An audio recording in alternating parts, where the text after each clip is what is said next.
Well, hello and welcome to the International IVF Initiative and the session. Thanks for joining. You're in the right place. My name is Kimball Pomeroy, and it's a great honor to be co-moderating this session with my colleague, Matt Tomlinson from the UK. The first two speakers, Matt Tomlinson and Mitch Shiwi, will provide us with information on how we can be proactive about avoiding problems in cryostorage. And this is going to be followed by Colleen, Marea, Quinn, who will inform us about the potential consequences if we fail to be proactive. Remember, as we begin this, if you have a question, don't ask it in the chat part. Make sure that you enter it into the Q&A section, or we probably won't see it. I'd like to first introduce our first speaker, Matt Tomlinson. Matt's a well-known reproductive scientist with a particular interest in improving male factor diagnoses, cancer, infertility, and management of cryobanks. He currently serves as an instructor for the Nottingham Masters in ART program, and he's also head of the andrology program at Nottingham. He has contributed much to our reproductive field through his research and guidance. And so I'll turn the time over to you, Matt.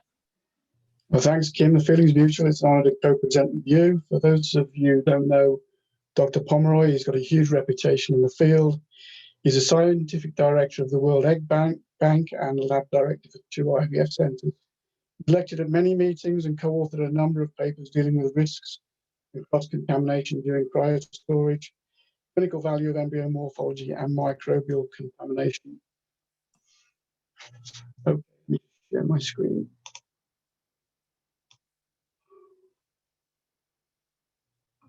I'm hoping you can see that, Kim.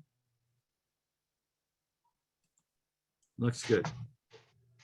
Okay, should get it full screen. Okay, everybody, welcome. Thanks, Kim, for the introduction, and thanks to all the organizers. I've been in the business some 30 years. I've been involved in a number of scrapes along the way, some near misses, and hopefully I've learned by most of them. So what I'd like to do now is share some of those experiences with you.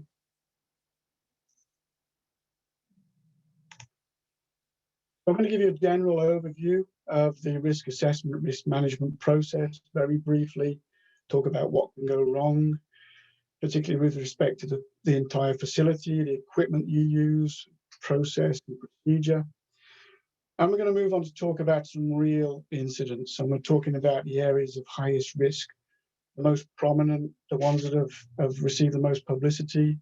So we're looking at health and safety issues, which in the worst case have led to the death of people. And of course, more recently, the loss of gametes and embryos. Unfortunately, most of the incidents we've got to go on are only in the English-speaking world. That's the only language I speak. I'm sure there are others in the world. We just haven't seen them, and I can't really talk about them. We're going to talk a little bit about the basis for litigation and what might affect a claim, and talk a little bit about what I describe as the blame game. So these are arguments that might ensue when it's clearly not clear who is responsible, what is responsible for something going wrong, and this could lead to protracted litigation, waste time and add to cost. And then the last couple of slides, I'm just going to talk about contingency planning, putting controls in place, and risk reduction. So this won't apply to everybody, but if you are like me, you work in a large institution surrounded by managers, clinicians, who basically control all your resources. And they're the people we need to get hold of to try and make things better, of course. And on a regular basis, cyclical education program takes place, and I have to try and explain to those managers what we do. And they ask me to tell them what risks I think we have. And then I describe to them the entire facility, the cryo facility as a whole, the procedures we have, the processes, the equipment. I have to describe to them the category of risk, so very briefly and broadly, looking at health and safety, damage to samples, the loss of samples. And in the UK and some other countries, there are regulatory risks and those things that affect your license to practice. We talk about root cause, so how those theoretical risks then go completely pear-shaped and end up with a real and actual hazard. What the supposed impact might be. Of course, in the worst case situation, it could be death, damage to reputation, litigation, and again, regulatory risk. Kind of controls we've got in place already, and the further controls that we'd like to put in place that obviously need resources so that we can reduce the risk still further. And then we talk about my overall concern, or the department's concern, and try and give a risk score. So please don't try and read this slide. It is just there for information, but just to highlight the point that very quickly, if you do dig down into the nitty-gritty and look at the detail, you can soon come up with a huge number of potential hazards and things that can go wrong. So there's a very long list, and some of these things are actually the same. So you look at this group here, we've got about 20 potential hazards related to the loss or damage to samples, but not all those have the same root cause. So, for example, you can lose samples due to loss of nitrogen supply. You could lose samples due to a piece of equipment failing. There's a vacuum failure.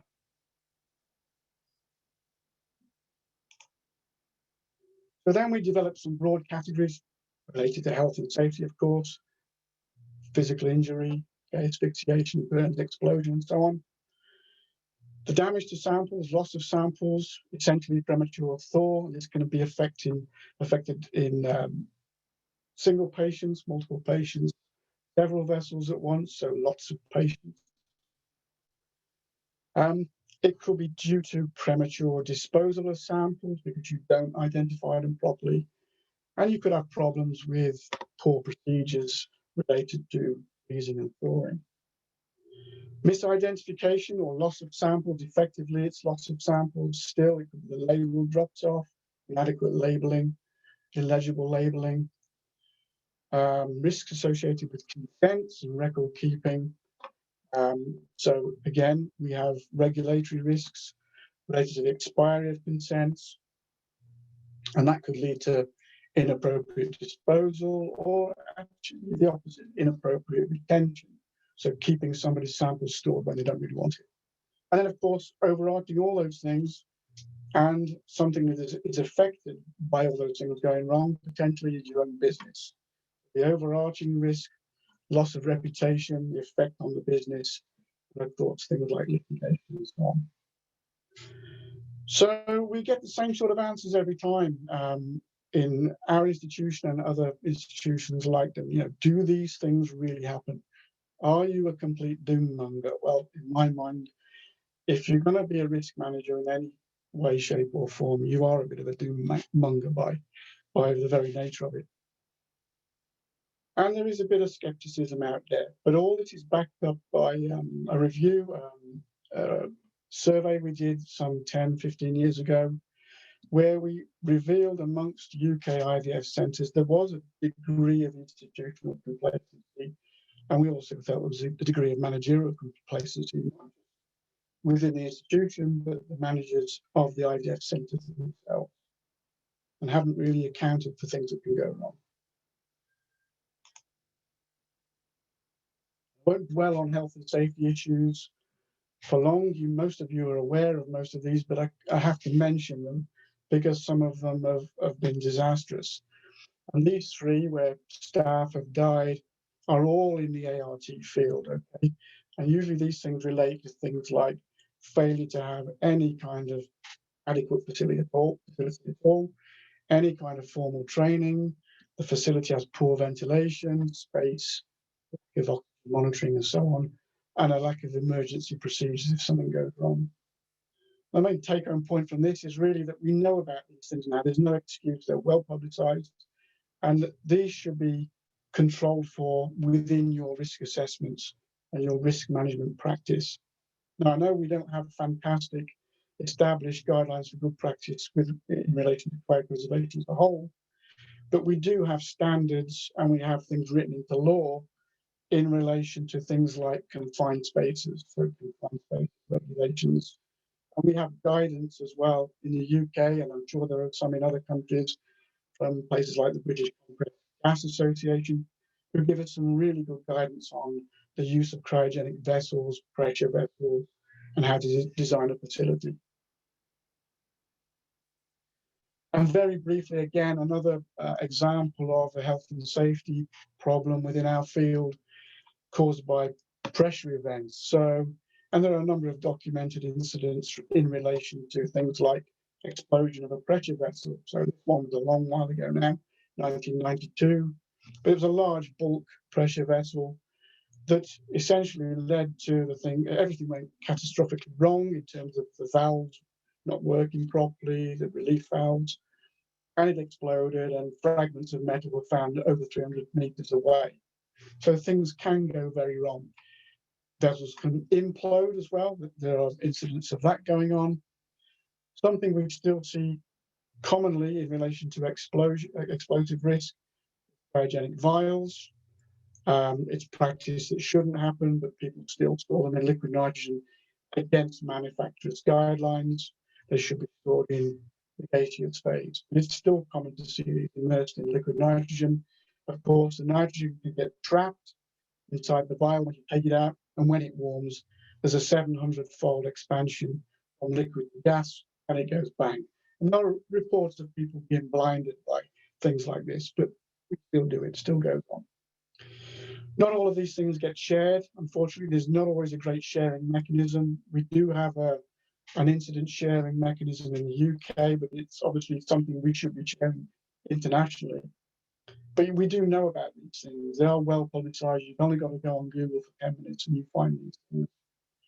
So failure to acknowledge them, failure to implement them within your risk management strategy could be seen as negligence again. So it's kind of unforgivable now to not take account of them. I guess the focus of most of these talks is going to be on loss or damage to patient samples. And this is the kind of headline you really don't want at all. So this is where a number of oncology patient samples were lost when a freezer was destroyed in Bristol. And this is a relatively early incident, happened in 2003.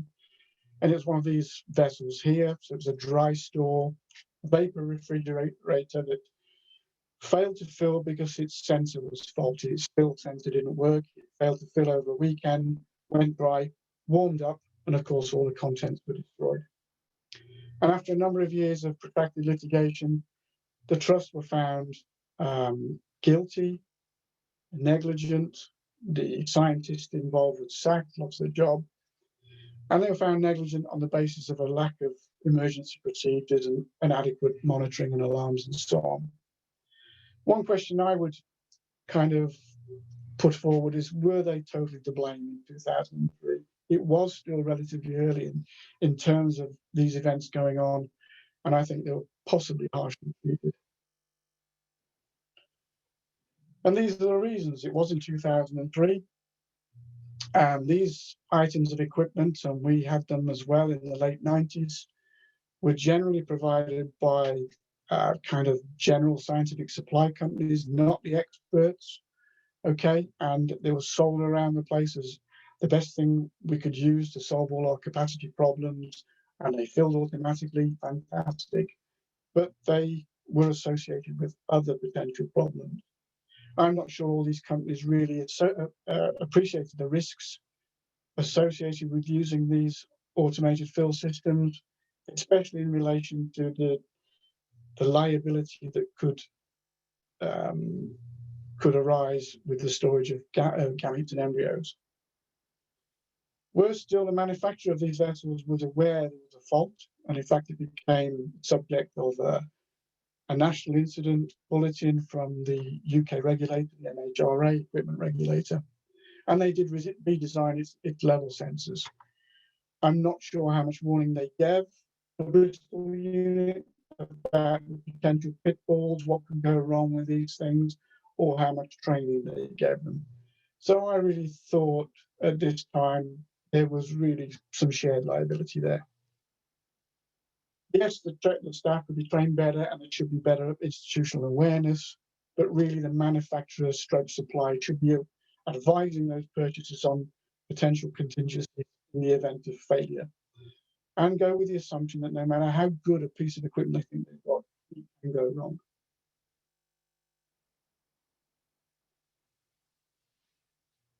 And in fact, when it comes to seeking damages, It became something of a test case.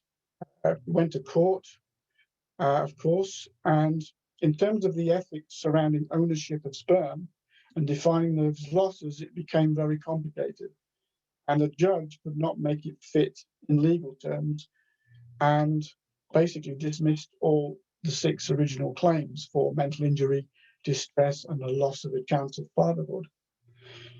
The judge described it as not as a personal injury, not as a loss of property. You can't own your sperm. Therefore, there was no claim for mental injuries. And of course, that went to the appeal court. And eventually, some years later, again, protracted litigation. Those patients won on appeal.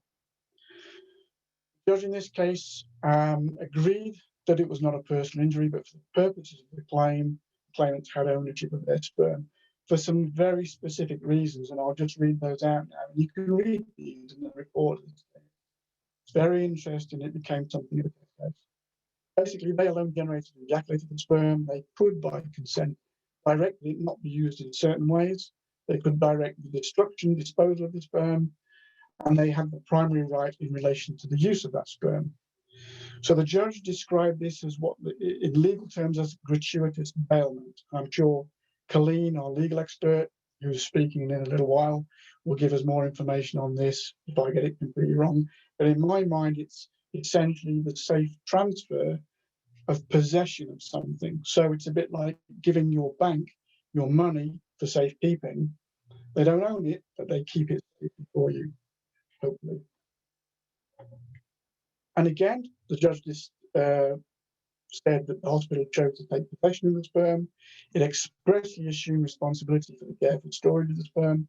It maintained to the men it deployed special skills in preserving those sperm, but it failed to keep them at suitable temperatures. They failed in that duty, therefore they're entitled to damages and mental distress.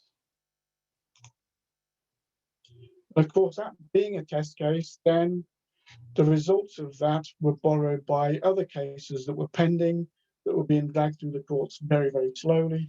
There was one in Edinburgh where a large bulk vessel, a similar one, actually imploded. The samples warmed up to a critical temperature, something like minus 40 degrees. And they hadn't decided on this case at all until the Bristol case was decided upon. And they took the same kind of view, and this went through, and the hospital found negligent. The case I know a little bit more about was the one in Vancouver. So this was Lamb versus University of British Columbia. It was slightly unusual in that the cancer patient's sperm was stored in an electrical minus 140 freezer, which I'm sure most of you would recognize would not be standard practice.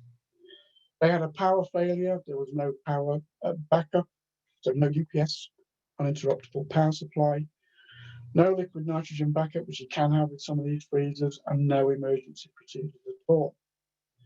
The clinic argued liability, and they basically said that they had a contract that the patient signed that said that they could not admit liability, they could not foresee equipment failure. Well, anybody can see that a freezer could become unplugged or power could be lost. You've got to have a backup. So they were found negligent. The law was interpreted again from the Bristol case and adapted for Canadian warehousing law, so the Canadian lawyers again recognized the sperm as property, and they basically said you can't insert a clause exempting the lab from any liability. So any contract you try and put in place to exempt you from liability will never stand up in court. So there's a failure of duty of care again, and there's about a $6 million payout. I guess the big question is, have we learned from this and have we got a lot better? But I guess the reason we're here, and we've got speakers who will talk more about more recent cases, suggests that we've not completely learned all our lessons yet.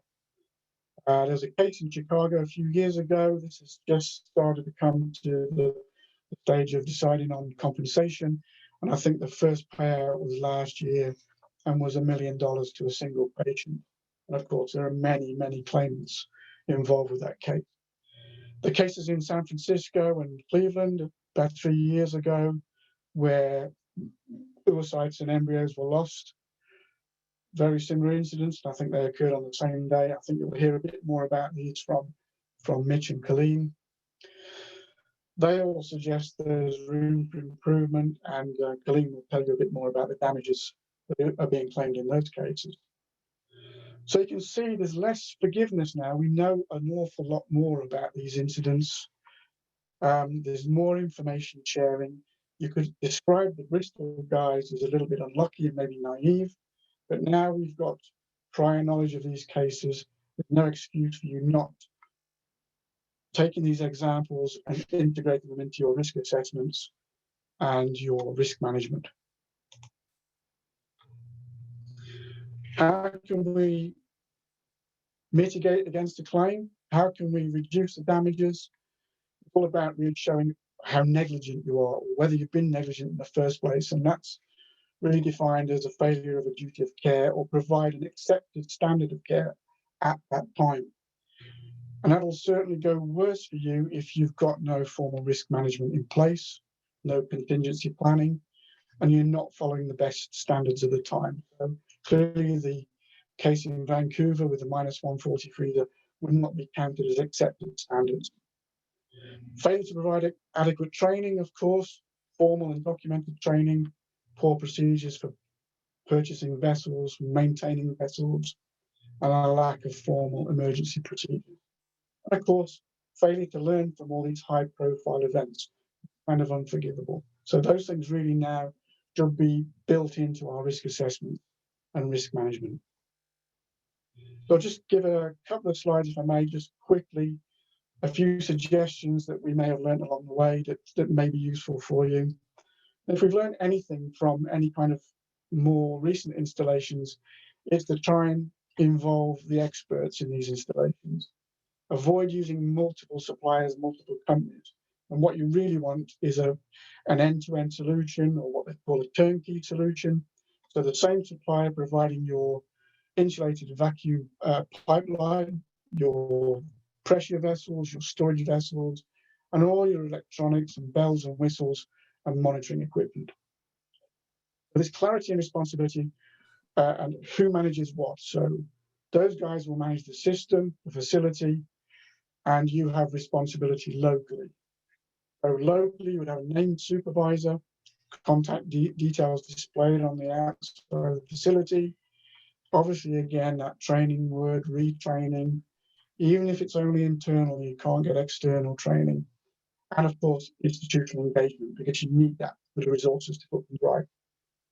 Planning capacity has to be done carefully. It's no surprise that most of these serious events have occurred when clinics move from relatively low risk, a few dewars, into bulk storage refrigerators. I expect these autofill systems to save them time and solve a lot of problems. When in fact, what they do is unleash a whole load of other problems on you that you really haven't accounted for. Especially disposal, turnover rates, and balancing capacity needs against the available space. So do that very carefully before you make the decision to go from a very small series of dewars to these kind of bulk refrigerators. In terms of contingency planning, think about what a patient would expect. Put yourself in their position. Would they expect storage in separate cities, two different centres? That would be a bit of a stretch. Even if there was a catastrophic event like Hurricane Katrina, it would be a stretch to expect that. But certainly storage in two different freezers would be a reasonable expectation. Make sure you've got spare capacity in terms of vessels in case one, particularly your largest freezer fails, you should have spare capacity, and a backup nitrogen supply if you run out of nitrogen. Be that a number of vessels or a bulk tank, or even nitrogen generators. Hey, Matt, I have a question for you. Well, it's actually from Allison Campbell. Yeah, and sure. You brought up these tanks. You know, everyone's asking the question, when should I replace these tanks? You know, is the warranty, is that the period to replace those? You know, and I kind of think, well, you have microscopes with warranties. You don't just throw them away when the warranty's over. When should we replace tanks? Really difficult, Kim, and you know, the vacuum warranties from the manufacturers are often only 2 or 3 years.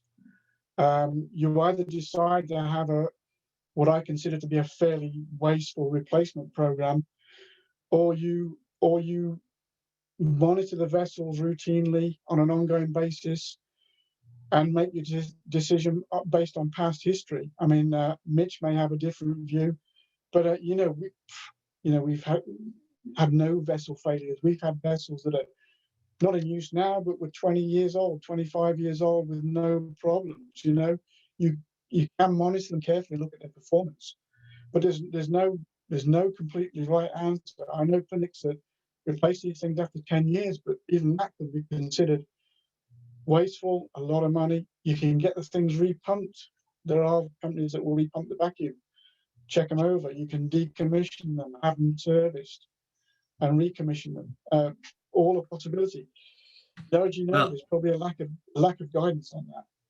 Well, Matt, I thank you a lot for an informative discussion on the safe storage of gametes and embryos. And I know we've only touched the surface of it, and I'm sure there's going to be a lot of questions at the end of this session. So we can go ahead and discuss them at that point. You've given us a lot to think about. So we'll continue along this line and thank you, and continue with our next speaker, who you mentioned, Mitch Shiwi. So Mitch has a diverse background as a comparative reproductive physiologist. He's worked with many animal species, and he was very lucky to have William Rawle as his PhD mentor.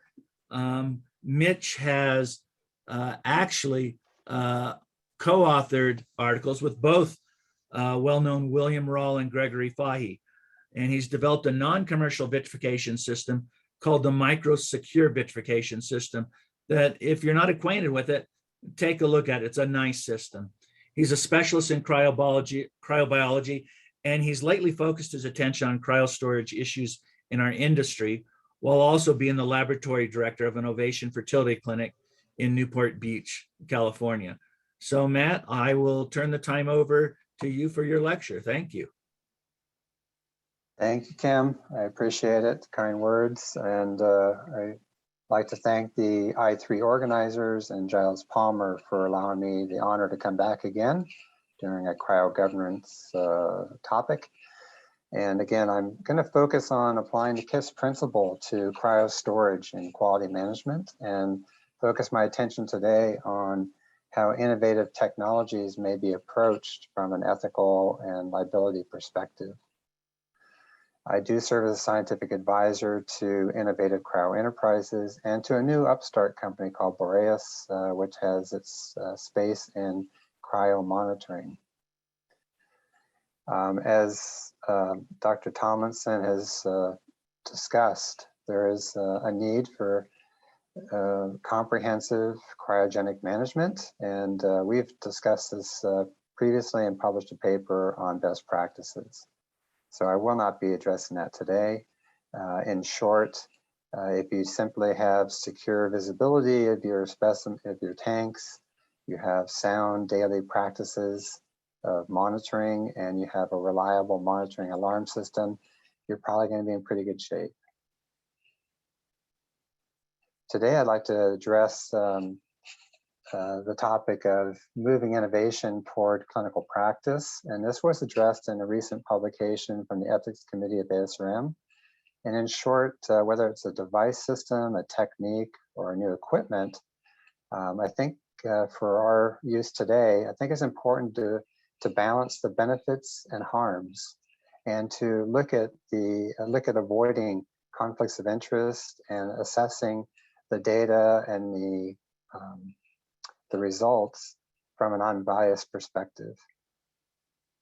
Of course, we are an industry that benefits from technology, and today there are 4 principal assisted reproductive technologies that have used on a daily basis in IVF labs and have greatly benefited patient care, to the extent that we have efficiently driven the effectiveness and efficiency of patient outcomes to the lower right panel, which means we are getting greater implantation success using fewer embryos today.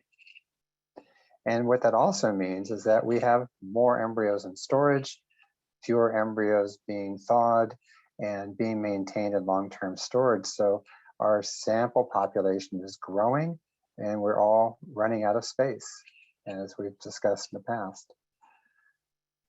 Also, with that in mind, we need to be concerned about the medial legal assessments that Matt has just discussed and our last speaker will also focus on. I will not address that today, but I will be focusing on the maintenance and safety of equipment and the alarm systems and how technology may be improving. With that in mind, with the other paper in mind, I want to address the questions of, is there adequate evidence to support the effectiveness of new interventions? And really importantly, what motivating factors may be involved in adopting it into clinical practice? Particularly, what is the commercial influence involved? And can the research findings, are they applicable and potentially unbiased? And finally, is there sufficient follow-up and outcome data in form of operational qualification and performance qualification that is applicable? And of course, informed consent is important. Now, I've presented this panel before, and it's been conducted a series of operational qualification experiments, both in our laboratory as well as Dr. Pomeroy's, Dr. Kelk, and others in their published report in JARG in 2020. We show similar responses, and that is, we've proven through weight monitoring of evaporation assessment and temperatures that there is a nice correlation. Obviously, when your liquid nitrogen levels get very low, you eventually do see a significant temperature change. And when it gets critically low, say about 2% or less, you start to see an exponential rise in the temperature that eventually within hours passes through your glass transition zone that puts your specimens at risk. In these series of experiments that either punctured the vacuum of the outer tank or actually drilled through the liner of the inner tank, in both cases, warming events occurred and liquid nitrogen evaporation occurred. So if we had alarms set to a very sensitive level for temperature, we received a alarm about 6.5 hours into a failure. Whereas our continual weight monitoring, if we had alarm systems set up for that and we set it sensitively to say 20% loss, we would have had an alarm at 4 hours.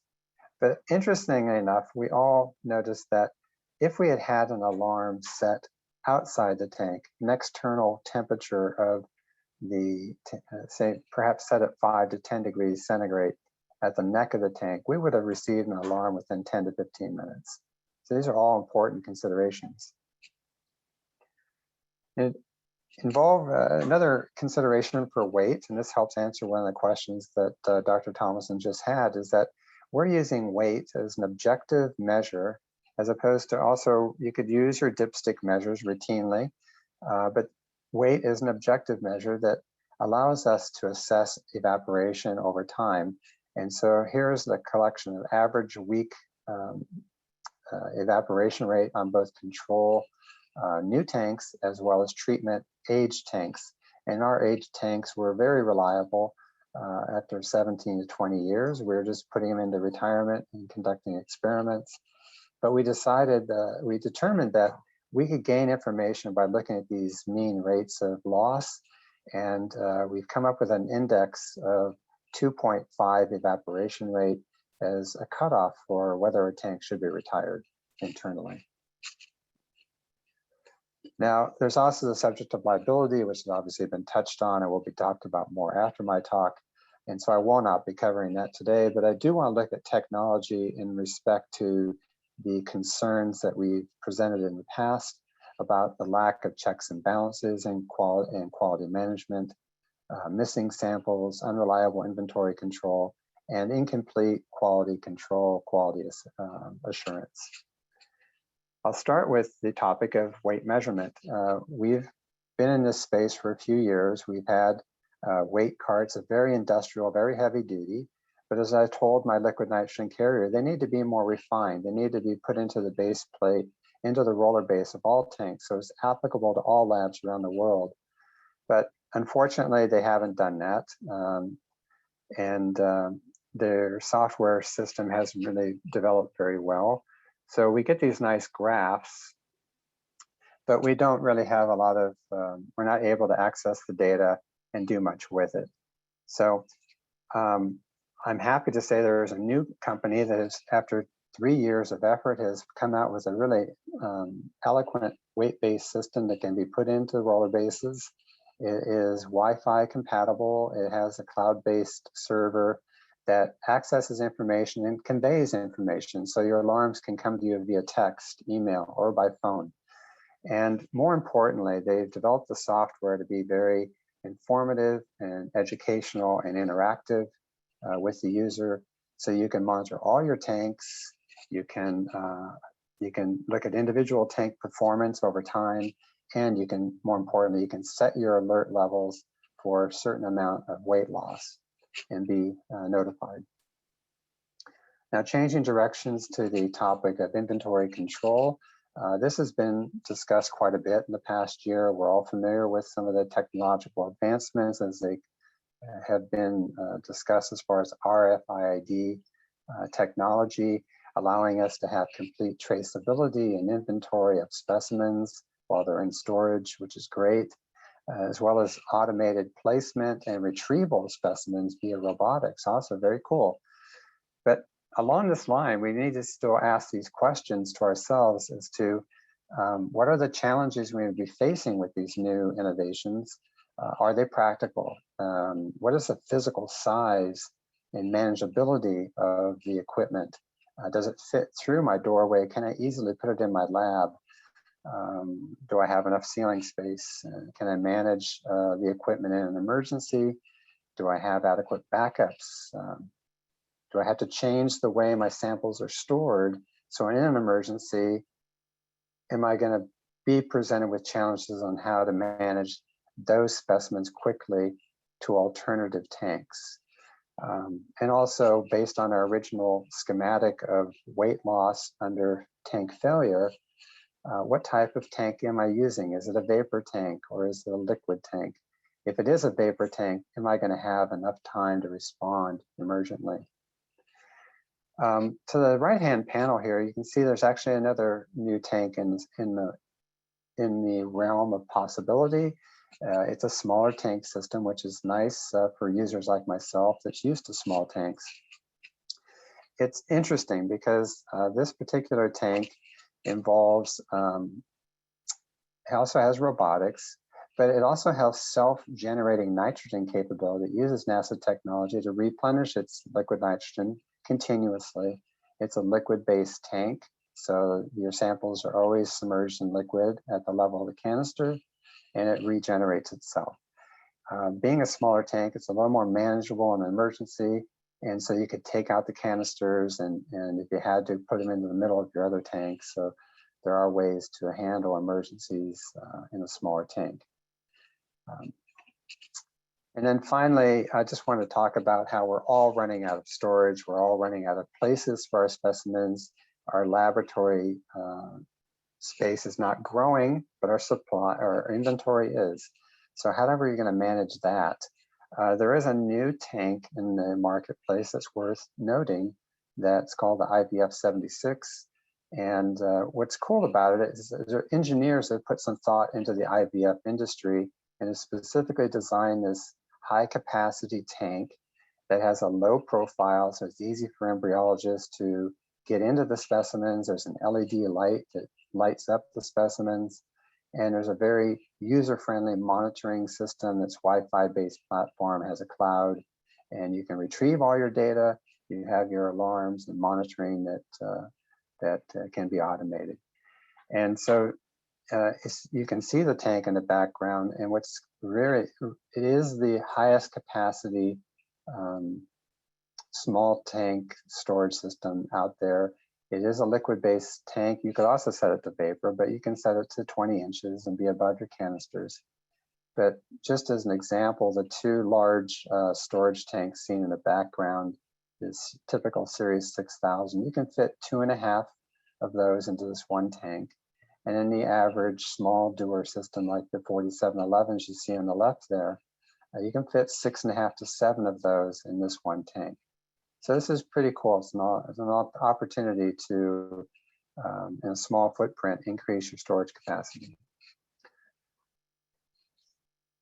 So in closing, I just want to summarize by saying the incorporation of validated treatments, procedures, devices, and equipment into clinical practice have been essential to improving our patient care and reproductive outcomes. And I guess I should say, reducing the liability to our patients. We need to consider a balanced and informed appraisal of available data. We need to have attention to commercial conflicts of interest and bias. We need to have diligent continued education, a commitment to the process of informed consent. And by participating in collecting and verifying outcome data, these are all important concepts to an effective and ethical integration of new technologies while reducing our potential liabilities. And so in closing, I'd say that there is value in thorough quality control and quality assurance. It's important to ask questions and to continue to evaluate evidence from an unbiased perspective. Thank you very much. Well, thanks, Mitch, for a really interesting talk. And we should thank Marea as well as your sponsor. Could I just ask one quick question? As I'm sure you alluded to, just measuring temperature to monitor your vessels is not that kind of clever, and it's fraught with difficulties, because as soon as your vessels start to warm, you're probably too late. How does your weight measurement compare with just a simple level sensor? Well, usually the level sensors are set at a particular level, right? They're either at the level of your canister, or maybe you have it set lower. So you have one measure. The weight is a continual ongoing assessment, and you can set that at whatever your critical level of acceptability is. For example, with temperatures, we have the luxury in our remote monitoring system from Zeltrex, which is convenient to offset an alarm for 30 minutes. So we can take off the cork from the tank and they can remain open, and it won't alarm to a temperature change for 30 minutes.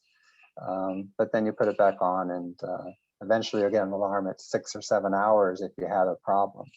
But the weight, it could be set at 20%, like I said, and you have an alarm. You'd have an alarm at 4 hours. Yeah, so potentially more useful. A little more sensitive in my mind. Yeah. Yeah, sure. Well, thanks very much, Mitch. We're going to move on. We're going to move on now to our next speaker.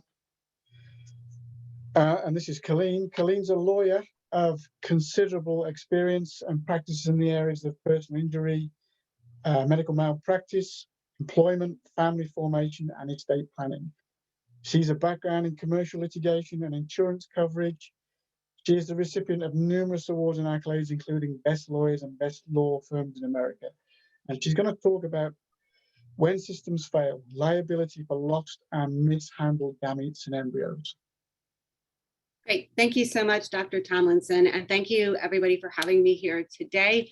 My job is to scare you into making sure you put proper systems into place.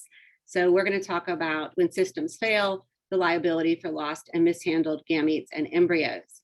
So I did a presentation to the Academy of Adoption and Assisted Reproduction Attorneys back in 2008, entitled The New Frontier, Contested Case Emerging Issues, Lost Embryos, Medical Malpractice, and Other Arts Mishaps, because we were starting to see these issues occur. And you like my little sperm rocket there on the side there that I used. So it was already starting to happen. I mean, these things are really tiny. And I mean, these guys at this one cryobank, I mean, they can't even find their ice pops. Can you imagine these little straws of these little tiny embryos? So it's logical that things are going to happen.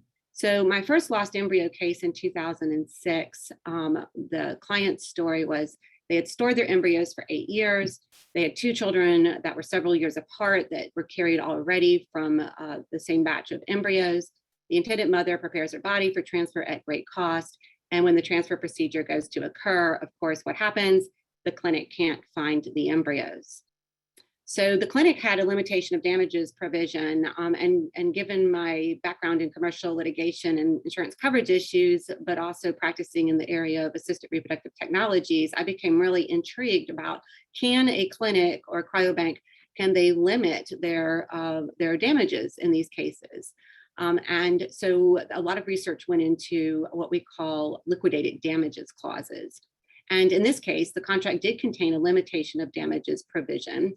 Basically said that because the damages to the client would be highly conjectural and speculative and difficult to determine, that we're going to lock in an amount. And that amount was $400 per lost embryo, with a maximum compensation to the storage client not to exceed $2,000 total. When we look, though, at the actual versus the limited damages, the actual damages, of course, were much, much higher. My clients incurred at least $26,000 for the creation of the embryos. Then they had 8 years of storage fees through several facilities. They had the medical procedures and medications required to prepare the intended mother to receive the embryo. And that didn't even include all the emotional damage to them of the loss of their irreplaceable property, since the intended mother was now older and not capable of reproducing eggs. And then what price was there on not knowing where their embryos actually were? That was very big in comparison to this limit of $400 per embryo, and then reimbursement of a $300 annual fee.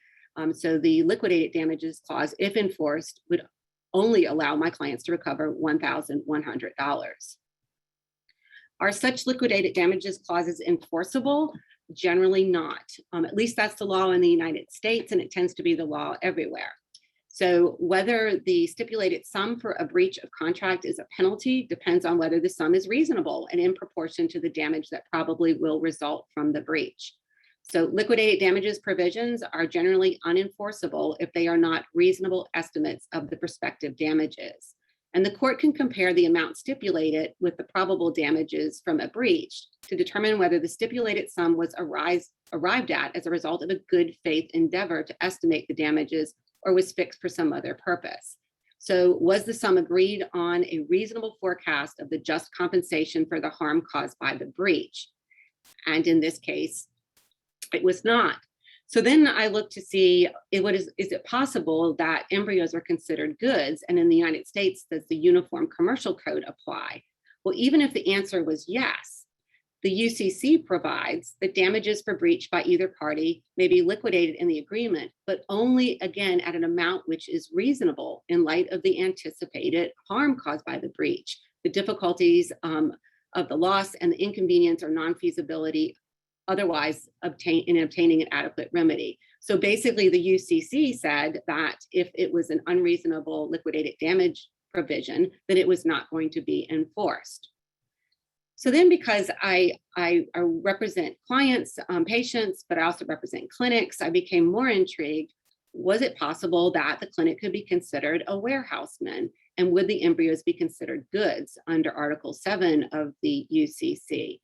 And in this case, you could actually limit your damages and the amount of liability.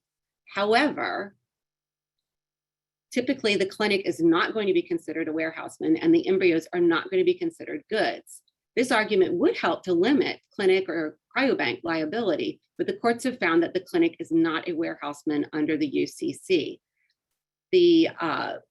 The patients are not equally situated.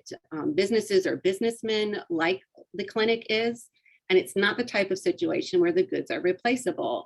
I mean, we're not talking about like widgets or bolts and nuts. These are super special goods that cannot just be covered by insurance policies. So in Virginia, one of the seminal cases we had was the York versus Jones case. And in that case, the plaintiffs sought the release and transfer of their pre-zygotes or embryos from the Jones Institute. They wanted to send them out to California, and the Jones Institute refused to consent to the transfer.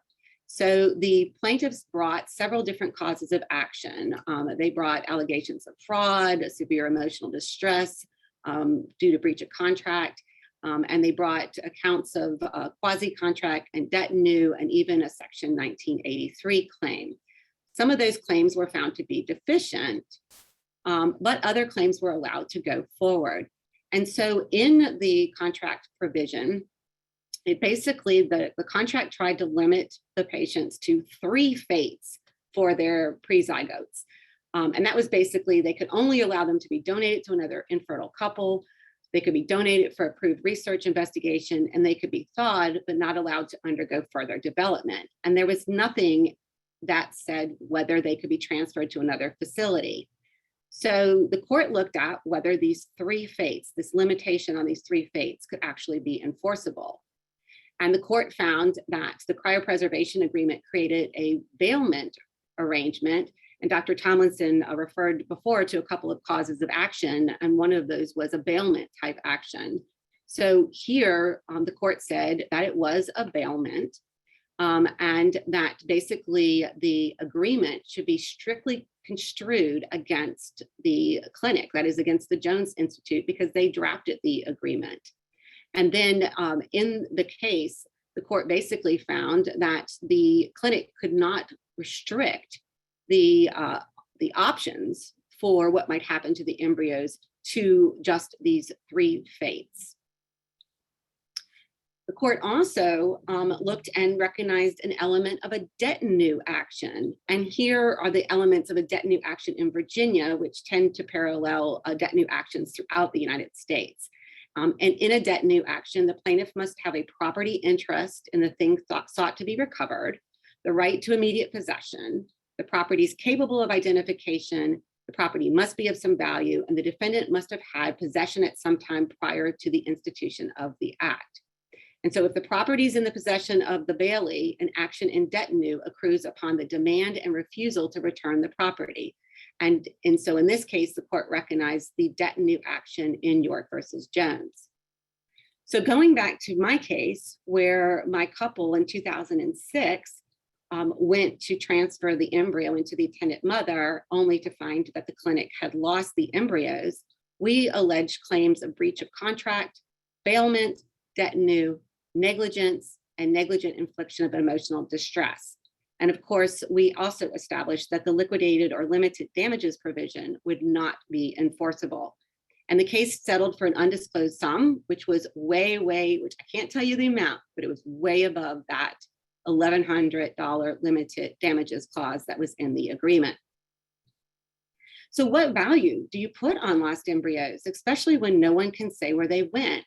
My intended father kept saying he would go through life questioning every child he saw that looked remotely like his children, like if he saw a child in the grocery store or in the neighborhood park, wondering if their embryos got transferred to another patient and that they had a biological child out there somewhere. The intended mother, she suffered severe emotional distress at the loss of her other children. She viewed these embryos as her other children. And of course, the 2 children they already had were looking forward to another sibling. And there really was no peace of mind for anyone. Would the embryos suddenly show up one day? The clinic simply could not say where the embryos had gone. So what are the issues that I have seen in my practice? I've seen a number of cases where the embryos cannot be located, such as the case I just talked about. We've had cases where the wrong embryo has been transferred. We've had embryos where they're mislabeled or not properly labeled. I've had cases where the embryos were supposedly sent from one clinic and not the same as embryos received by the next clinic. I had clients in particular that had the embryos transferred so that they could have the girl embryo transferred into their gestational carrier, only to discover that when they went to thaw the embryos, the girl embryo was gone, and they only were able to transfer one of the 2 boy embryos. And then, of course, we've got embryos or gametes that have been disposed of contrary to the disposition documents that are signed. There was a 2020 New Zealand clinic case where they destroyed the 3 embryos that the IPs actually wanted to have buried instead. And then, of course, there are the system tank failures that have been alluded to that we're going to talk about next.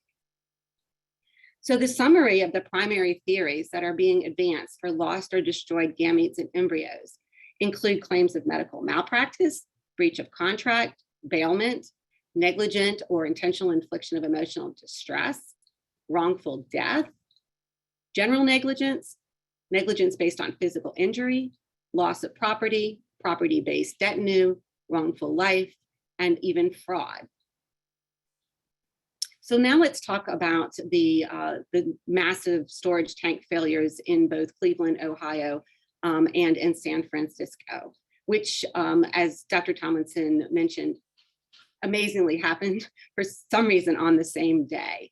So in March of 2018, NPR announces that a fertility clinic says that the failure of their tanks may have damaged thousands of eggs and embryos.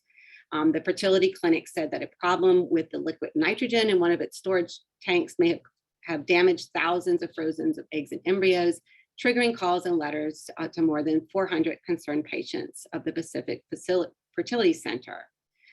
Basically, the nitrogen level in one tank evidently fell very low.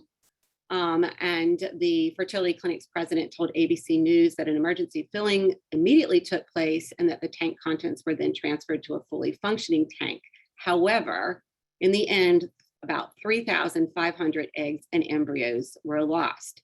And of course, on that same day, on the other side of the United States, we have the Cleveland Clinic or University Hospitals case.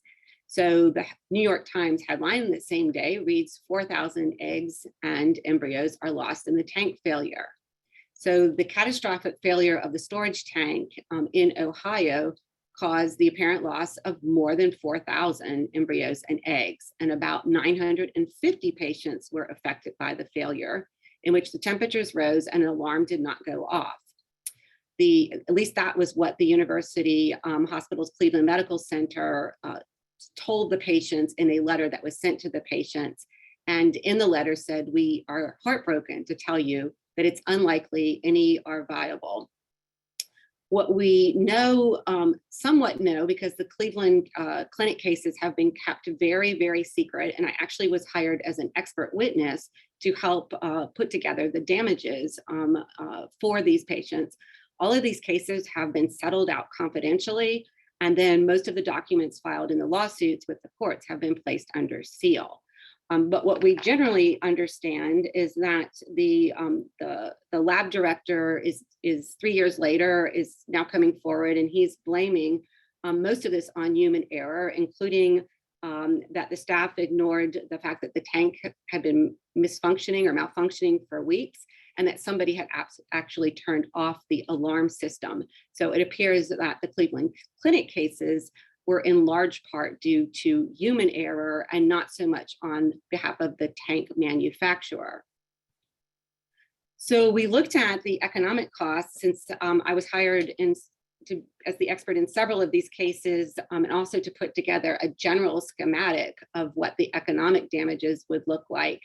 And we had to look at each patient a little bit differently. We had to look at the patient who had lost her cryopreserved eggs and was able to reproduce versus the one that had lost the eggs and was not able to reproduce. And same thing, couples who had lost their embryos, were they able to produce more or were they not able to reproduce more? And it seemed to be that there would be a distinction between whether these individuals could reproduce or replicate new materials and be able to go forward and produce biological offspring. So I put together a bunch of different charts, et cetera. On this case, this slide here shows the female patient that's still able to generate quality eggs.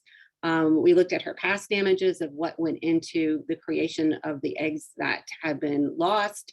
We looked at the future damage, what would be involved in her having to generate and retrieve new eggs, and then what would those storage costs be going forward. Then we also looked at the individual who might not be able to produce more eggs. And again, we looked at the past costs that have been incurred, but then the future costs, we looked at what would it cost for her to purchase new eggs to go forward. And of course, there was the intangible aspect of the fact that she would not be able to have a biological child at this point and would be having to look, it's kind of like when I was bumping up into my 40s and I spoke to one of the local doctors and I said, well, what if I want more kids and my eggs are bad? He said, well, we can try to find a donor, Colleen, that looks almost like you, that has blonde hair, that is athletic, et cetera. And so now this poor woman would be trying to find a donor that would replicate herself, and what intangible value do you put on that? Or she could look at either a live donor or she could look at donor banked egg.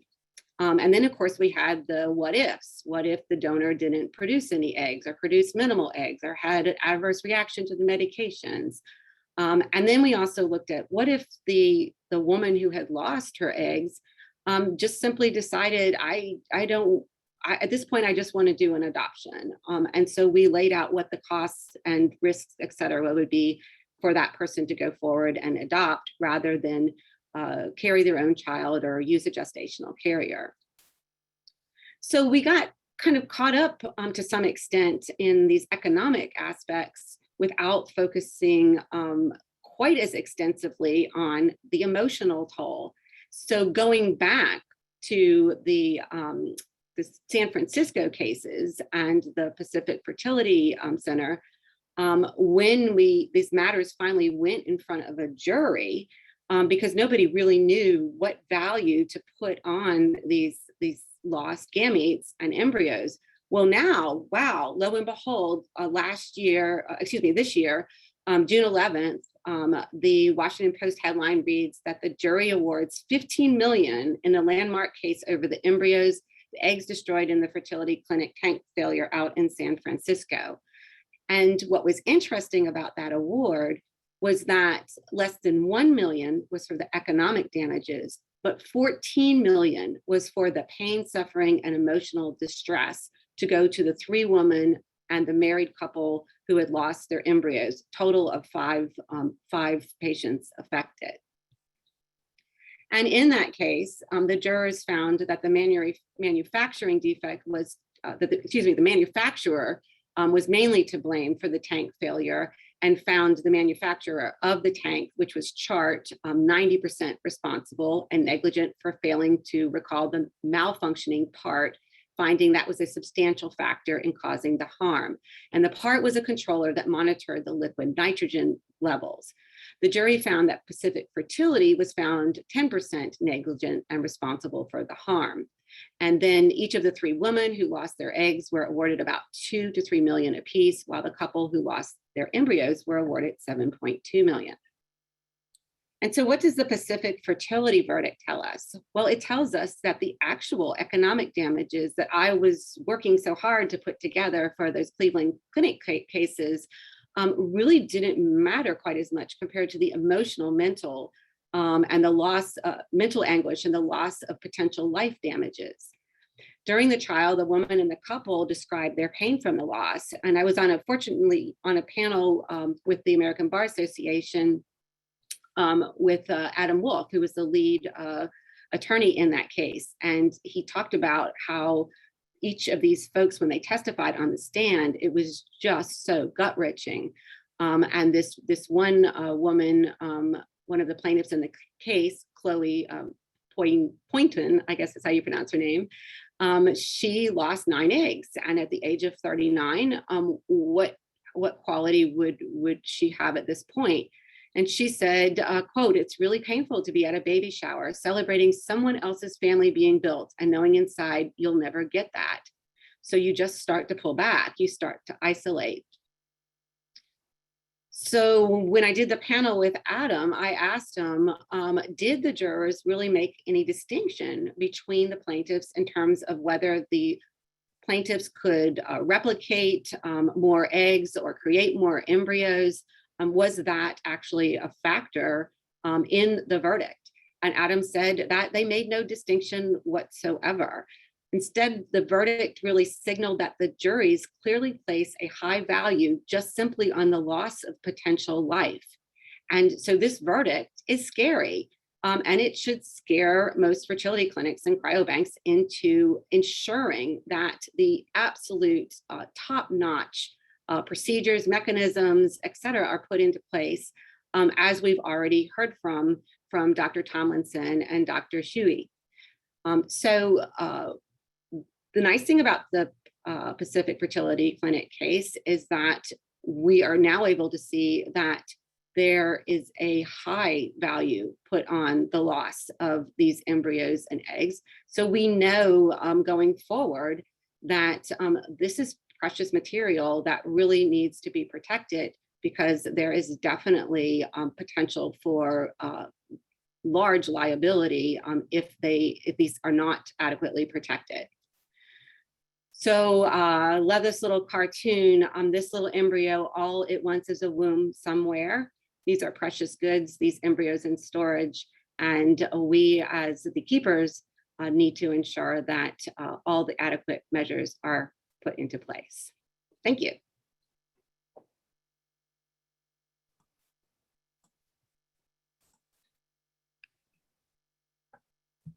Thanks so much, Colleen. You have certainly put me in the Halloween spirit, and it scared me. And I think you've probably done it to a lot of people. I mean, we've known that some of these cases have been ongoing, and we've heard a little bit in the news about them, but you brought more detail to this, and we thank you for sharing your knowledge with us. I have a question though. I know when you talked about the York versus Jones case, where the Jones Institute refused to transfer embryos to another clinic, you also mentioned another case that I had heard of also, where embryos were transferred to another clinic and the embryo was not found. So it makes it very difficult for us to protect ourselves when things get lost. I mean, we're talking about a microscopic item, but we use macroscopic methods to move that item around and to locate it. You know, is there any way we can protect ourselves? Well, it's definitely a catch-22, because you want to keep the embryos at your own facility so that you don't have the potential liability of shipping them elsewhere. But what we typically do in our embryo disposition or embryo donation agreements is we try to shift the liability from the time the embryos leave the fertility clinic. Then the responsibility basically falls on the shipper. So you want to have an agreement with the owners of the embryos that you will safeguard those embryos up to the point of shipment. But then at that point, you want to shift the responsibility to the owners of the embryos to ensure that the best shipper is being put in place. And then you've got the issue of the shipper now having the liability, but definitely you want to cut off your liability at the moment those embryos leave your facility. Yeah, I worry that maybe an inherent property of our equipment. I mean, we don't know for sure how many embryos potentially could fall off a device if they were vitrified and they were banged around a lot just during the shipping process. Yeah, and the other thing I see is really poor record keeping. I mean, I have seen embryos labeled, in really sloppy handwriting, and you're trying to discern, okay, which embryo is this, which embryo is that. So the labeling of the embryos. One of the cases I had, it wasn't clear which embryos left and which embryos arrived because the record keeping was so poor. Wow, that's a nightmare for anyone. Well, Yeah. I'd like to thank you very much for all this information you've given us and for making us worry more than we normally worry. Thank you so much. Welcome. I also want to thank all the other speakers. We've had some great talks, and I especially want to thank Marea for sponsoring one of our speakers.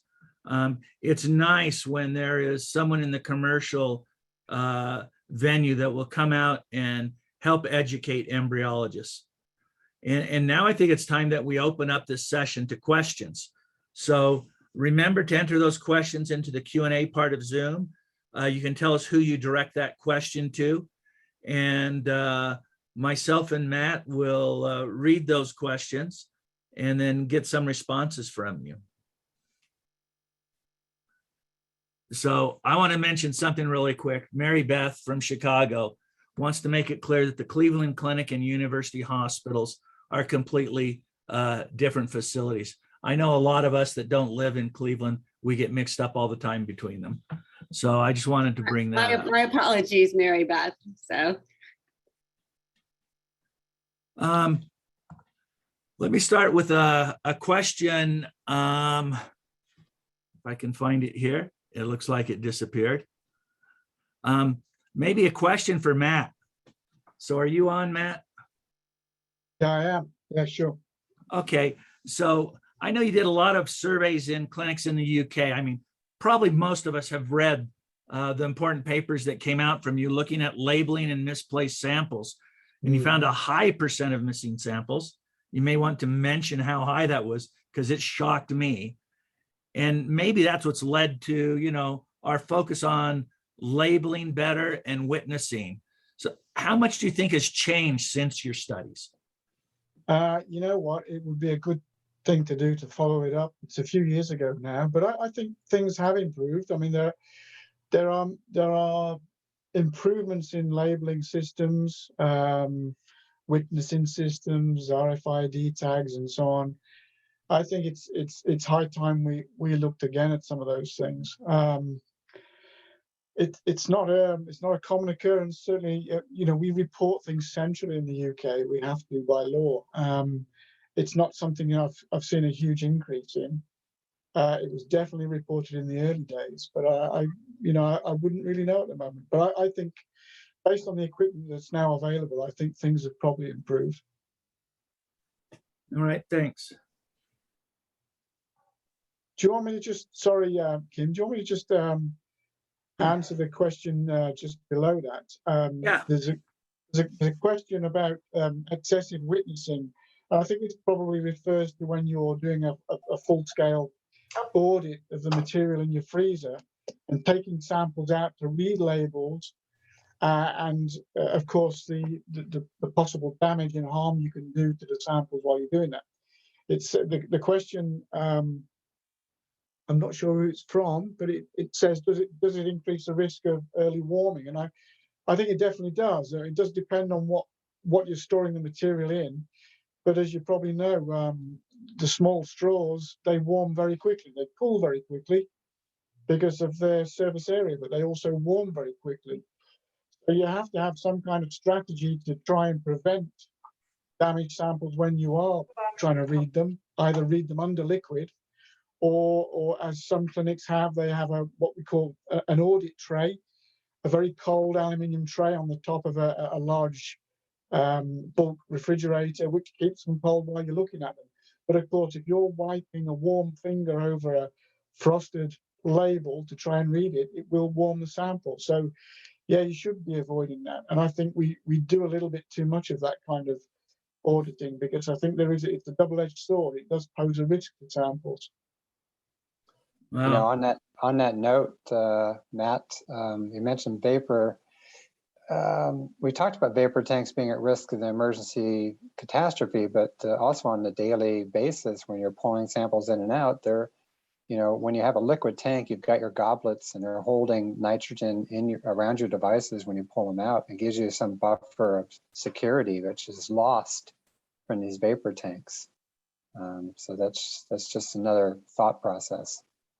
It makes me reflect back on a past i3 speaker I remember that was, I can't remember her name, but she was discussing, it was a method of calculating what the temperature were in the necks of tanks and the damage they could have on embryos or anything vitrified, and that even the necks of some tanks may not give them any protection from the very low temperatures that we need for vitrified specimens.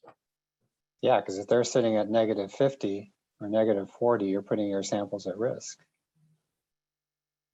Go ahead, Matt. I forgot what I was going to say now.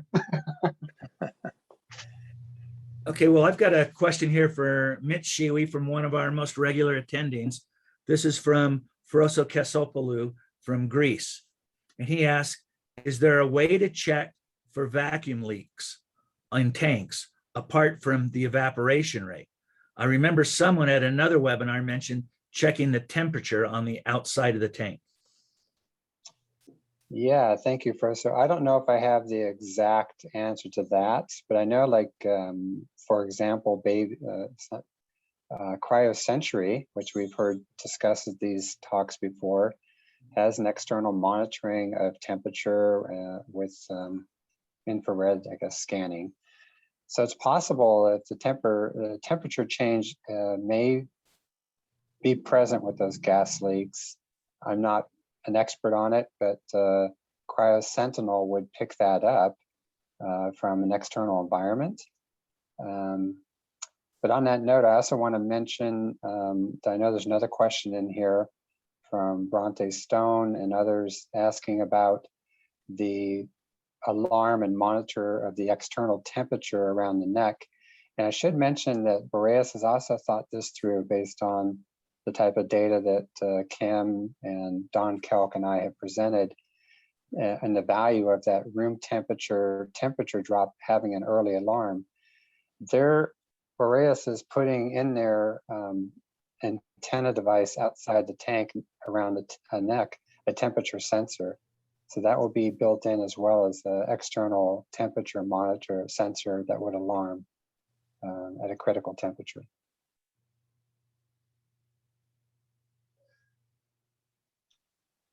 Kim, I've just had an interesting question from Jacques Cohen. He's asking specifically how many of the major events that have been reported of freezer loss are due to vapor storage. I guess he means as opposed to use of small liquid dewars. And from my knowledge, and I'm sure there are others reported, I only know of two critical incidents in the UK where dewars have basically critically failed. And only one of those was a vacuum failure and led to a loss of a lot of patient samples. So it's an interesting question. I think, you think, as we did back in the day, we saved an awful lot on floor space by moving 10 dewars into a single bulk refrigerator. It caused an awful lot of headaches for us later. And we learnt a lot of lessons from moving into the bulk refrigerators. So I think, from what I can tell, the major losses have all occurred in vapor tanks. And I think in the US, I can only think of one that's occurred in a vapor tank. And that was the one in Ohio. And that was a vapor tank that was then converted to a liquid nitrogen tank. That's the information that I have in order to try to save the specimens. But I think we're forgetting one type of tank that I think there's more failures in it than any type. And that is the shipper. Were you going to say that, Mitch? Because these shippers, when they fail, we've done studies where we've drilled them out to time how long those tanks will last once they fail, and it's about 4 to 5 hours. So it could fail during shipping and arrive totally warm. And I have had that happen in 2 cases myself. Absolutely. And we've got some questions being asked in the UK now about transfer of liability to shipping companies, and it's something that we struggle with. And I'd like to direct the question to Colleen in a minute, because in the UK we ship out sensors from a licensed clinic, and officially it seems that licensed clinic is responsible for the material until it reaches the next licensed clinic, which is its destination. So there's no official transfer of liability to the shipping company. It doesn't seem to be permissible in law, and it's something that we're having to look at now. The reason I ask is because Colleen mentioned companies trying to limit their liabilities with contracts. And I've seen this appear now with some of the transport companies who are saying, look, if we lose your embryos, we will only pay you a maximum of £4,000 or dollars or whatever. I'm assuming in your examples that just wouldn't be enforceable. So the shipper, if they're trying to limit their liability, then we're running into the limitation of damages clauses, and is that going to be enforced or not? And under the law of liquidated damages, those provisions generally are not going to be enforced. I think for the clinic limiting its liability, the clinic needs to have an agreement with the patient that there is a risk in shipping, and try to shift the risk to the patient. If the patient's going to agree to the transfer of those embryos to another clinic, then the patient needs to be taking on the risk that the shipper might screw up. You know, I know that like FedEx, I don't even think they will ship embryos. And so I think what we're going to see, we're going to start to see litigation about whether these shippers are going to have enforceable limitation of damages provisions. And I think if you look at the law of liquidated damages, they're not going to be enforced, and then they're going to stop shipping. So it's a problem, and we got to keep thinking about putting better systems in place, including better shipping systems. Colleen, you know, Brett Reggio from Miami has a question along the line of what we've just been talking about. He says, if we're on the hook for millions of dollars if we lose an egg, embryo, or a vial of sperm, then shouldn't we be charging our patients much more for storage fees? And I think the question really is, whoever pays all of these claims? It's usually the consumer, isn't it, when the prices are raised? Right. Well, most of these cases are covered by some insurance. And so passing the cost of the insurance onto the consumer may not be such a bad idea. I mean, the reality is limiting the value of an embryo to $400 and a $300 per year storage fee, and we know that's not going to be enforceable. Maybe the storage costs do need to be a little bit higher in order to help cover the insurance coverage in the event of a catastrophe. I have a quick question for you, Colleen. On that note, this has been raised in a couple questions, and Kim mentioned it too.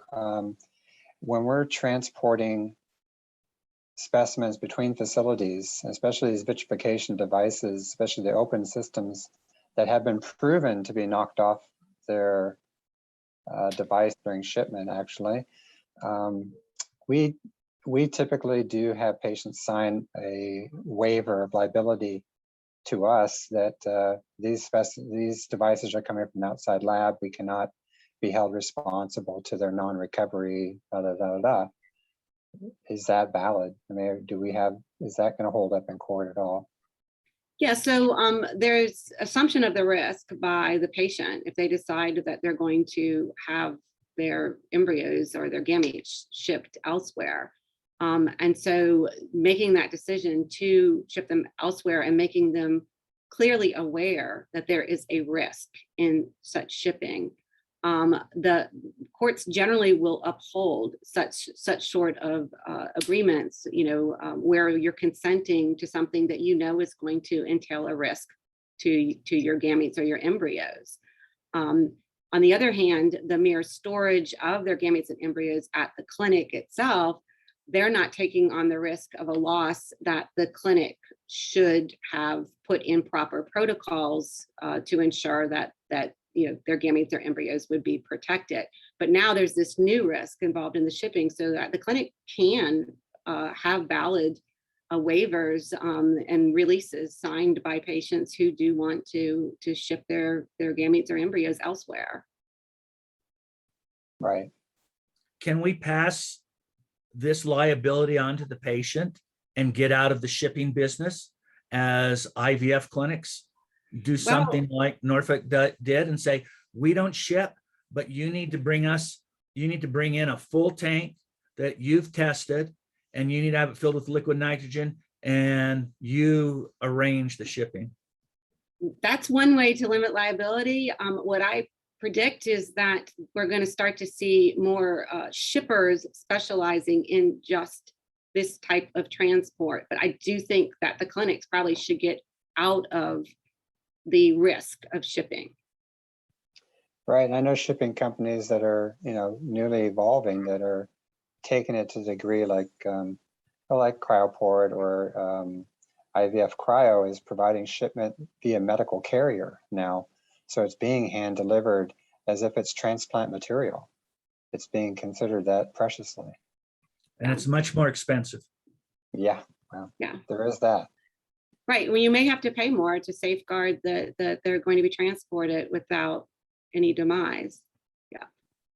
What about if our contracts give our patients a choice, and one of those choices is for them to ship it themselves, and they do not take that choice and want us to ship it? Does that remove any liability from us? That would generally be enforceable. So, I mean, you'd be just saying, hey, we can't guarantee. And so we're giving you the option of doing it on your own so you can self-guarantee.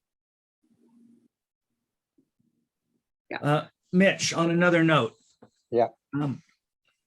What do you recommend?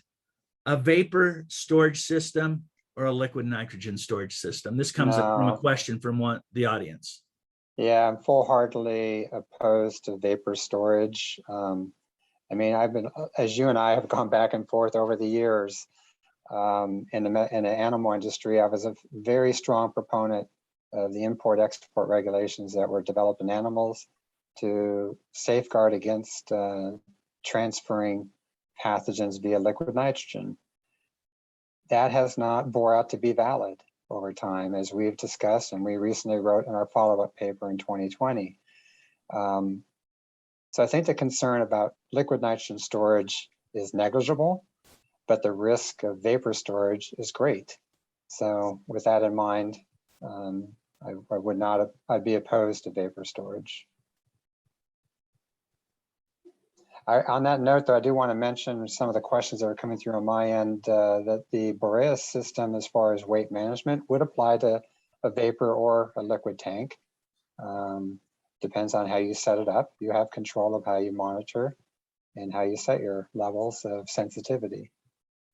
But the systems that I discussed, somebody also asked about incubators and other monitoring. Monitoring is a whole other area that's been covered in other webinars. So these devices or whatever we talked about don't apply to incubators. Matt, you got any questions? I see you turned your mic off. Just enjoying.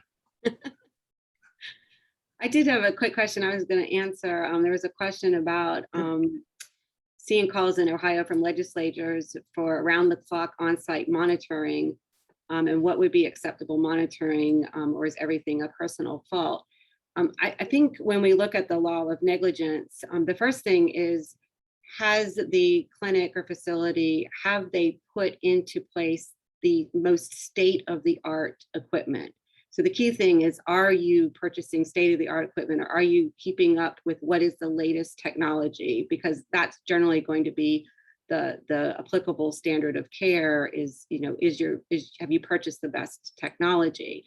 And I've heard things, and without getting into the technical side, I've heard about infinity tanks and backup generators and things, just making sure you're putting whatever precautions you can in place, and then adequately training personnel on the systems. And it reminds me of a case I had involving a maintenance worker, where he entered my client's apartment and stabbed her and robbed her and raped her and attempted to kill her.